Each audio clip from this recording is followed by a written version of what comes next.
SAAP chairman Ravi Naidu నంద్యాలలోని indoor స్టేడియాన్ని సందర్శించారు. ఉత్తరాఖండ్లో జరుగుతున్న జాతీయ క్రీడల్లో ఏపీ క్రీడాకారులు మెడల్స్ సాధించడంతో విఫలమవడానికి కారణం వైసీపీ ప్రభుత్వమే అన్నారు. గతంలో ప్రతిభావంతులైన క్రీడాకారులను ప్రభుత్వం ప్రోత్సహించలేదని ఆరోపించారు. సీఎం చంద్రబాబు, మంత్రి లోకేష్ ప్రాథమిక విద్యాస్థాయి నుండి క్రీడలను అభివృద్ధి చేస్తున్నారని తెలిపారు. ఉమ్మడి కర్నూలు, అనంతపురం జిల్లాలోని క్రీడా ప్రాంగణాలను అభివృద్ధి పరిచే దిశగా చర్యలు చేపడుతున్నామని శాప్ చైర్మన్ రవినాయుడు చెప్పారు.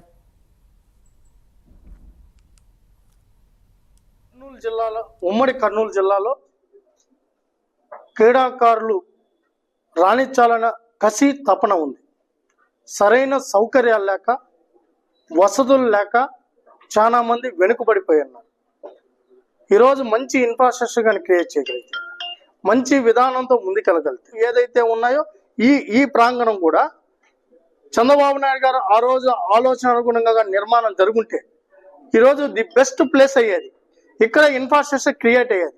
స్విమ్మింగ్ పూల్ కావచ్చు, మల్టీపర్పస్ స్టేడియంస్ కావచ్చు, ఇవన్నీ ఈరోజు వందల కోట్ల రూపాయలు విలువ చేసే భూమిని నిరుపయోగంగా పెట్టారు. అది కూడా ఈ స్టేడియంని ఎలా సెల్ఫ్ సస్టైనబిలిటీ స్టేడియంగా మార్చాలని, ఇట్లా ఈ గ్రౌండ్ని దానికి తానుగా పోషించుకునే విధంగా షాప్స్ నిర్మాణం జరిగి దాంతో వచ్చే ఆదాయాన్ని ఇక్కడ ఉపయోగించి క్రీడాకారుల్ని తయారు చేసి ది బెస్ట్ ఇన్ఫ్రాస్ట్రక్చర్ క్రియేట్ చేయాలని ఆ రోజు ఆలోచించాం.